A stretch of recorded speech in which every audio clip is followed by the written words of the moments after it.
Norman Borlaug, the man that revolutionized the agricultural world. In reaction to tough agricultural conditions in Mexico in 1944, and for decades after, Norman Borlaug reformed the way that farmers grew their crops by creating a crossbreed of multiple kinds of wheat. Borlaug continued to revolutionize the way people in other countries grew their food, spreading his practice around the world, especially in Pakistan and India. The Green Revolution and its founder helped save lives, feed millions, and his practices are continued today. You've got to make things happen. Mexico was a country that couldn't support itself at all because of its inability to grow wheat. It had to reach out to other countries just to get food supplies. The people were dying of starvation and the number of hungry people were increasing rapidly. Many people had tried to help this starving country, but no one could succeed, and Mexico couldn't support its ever-growing population. As the populations were growing, people were becoming more and more worried that the entire world would suffer from the shortage of food. The shortage of wheat in the early 1940s and the wheat rust caused the people of Mexico to become emaciated. This was an issue in other countries as well, such as Pakistan and India. The shortage of wheat in these countries made them unable to support all of their citizens. The farmers were barely getting by. Farmers, even if they had a good year, would just grow enough for themselves, and they would be just sort of surviving from year to year. These struggling countries needed to reform their agricultural system and find a way to grow wheat more efficiently while protecting against wheat rust. The entire world was attempting to save these struggling people, but no one could find a way to stop the ever-growing wheat rust. There was not very much use of fertilizer, not very efficient use of irrigation, and not very widespread use of adapted water varieties. Almost certainly, however, the first essential component of social justice is adequate food for all mankind. Norman Borlaug attended the University of Minnesota and graduated with a bachelor's, master's, and PhD in plant pathology. One of Borlaug's professors, Dr. Henry Wallace, was a big influence on Borlaug. He gave him the mission to help stop starvation in the world. Borlaug spent countless hours researching to discover a new way to make the new breed of wheat.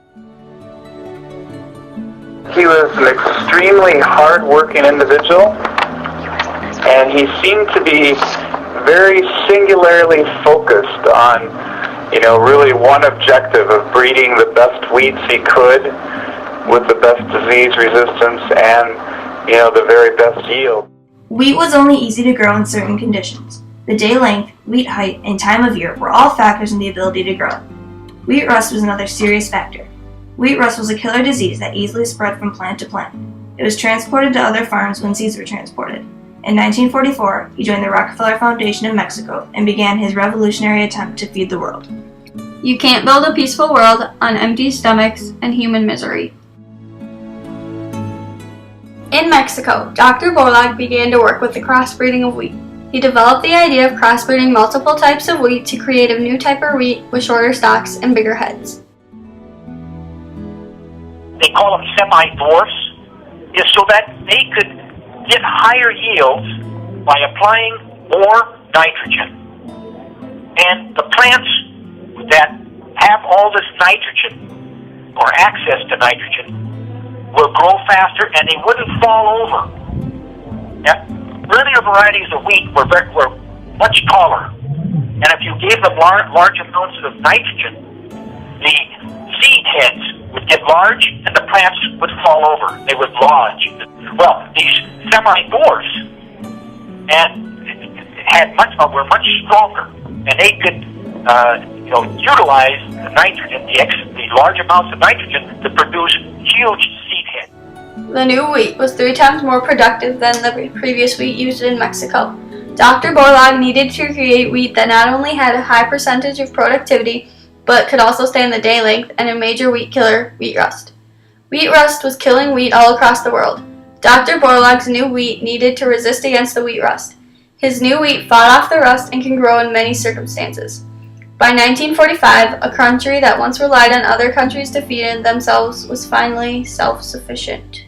So after 13 years of struggle, Mexico became self-sufficient in wheat production. Dr. Borlaug also created a revolutionary shuttle breeding program. where instead of one growing season per year, he could have two. This program produced wheat twice as fast and helped Mexico feed itself. He was planting in the fall there, and then he would harvest in the spring, and then he would bring that seed down to central Mexico and then plant in May and then get another season. So he was able to get 2 seasons or reduce in half the time it normally takes to get a good variety. This new wheat revolutionized the way that people in Mexico received their food. His success was so great that by 1963, Mexico was a major wheat exporter. He was in Mexico until 1963, when he went to work in Pakistan, where he hoped to help them like he helped Mexico. Dr. Borlaug taught the farmers in Pakistan how to grow and harvest this new wheat. He was even more successful than in Mexico. His results were faster and created more wheat than ever. He then went on to become the director of the International Center of Maize and Wheat Improvement. He worked hours with his company trying to help more and more people in every country. With his work, Dr. Borlaug reformed and revolutionized the way that people in starving countries got the food that they are eating today. I am not one to sit idly by and see man breed himself into a corner by increasing his numbers faster than food production is being increased.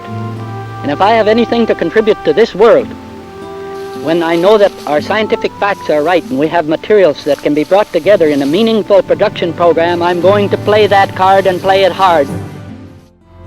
Food is a moral right of all who are born into this world. Dr. Borlaug, from 1964 to 1969, doubled the amount of wheat in India. He raised the amount of wheat in Mexico from 11 million tons to over 56 million tons. He changed the lives of so many people. Kids were taller than their older siblings just from getting enough food. In 42 years, Borlaug's new wheat created a 150% increase in the world's grain output. At one point, he was credited with 23% of the world's calories. Some say he was credited for saving 1 billion people.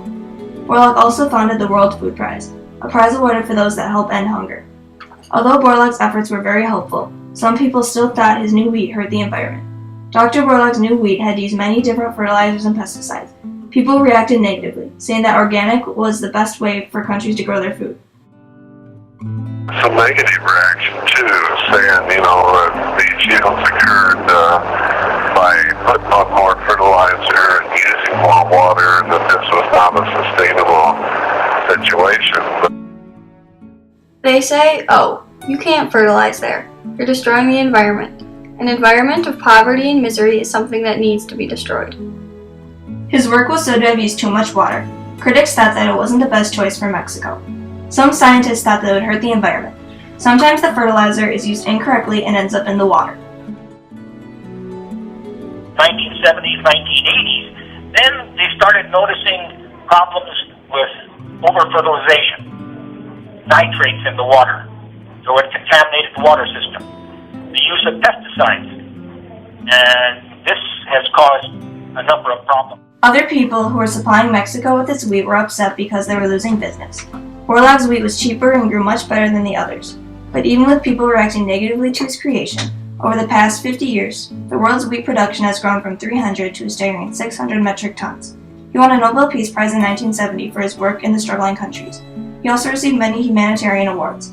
His technique started a revolution, with people starting to do the same things he did with other products like rice and corn. Because of Borlaug's amazing efforts, wheat is now the second most grown crop in the world today. The destiny of world civilization depends upon providing a decent standard of living for all mankind. Norman Borlaug truly impacted the Mexican, Indian, and Pakistan societies by reforming the way that farmers grew their crops. His work revolutionized the way that people receive their food. By creating a crossbreed of wheat, Norman Borlaug changed the world.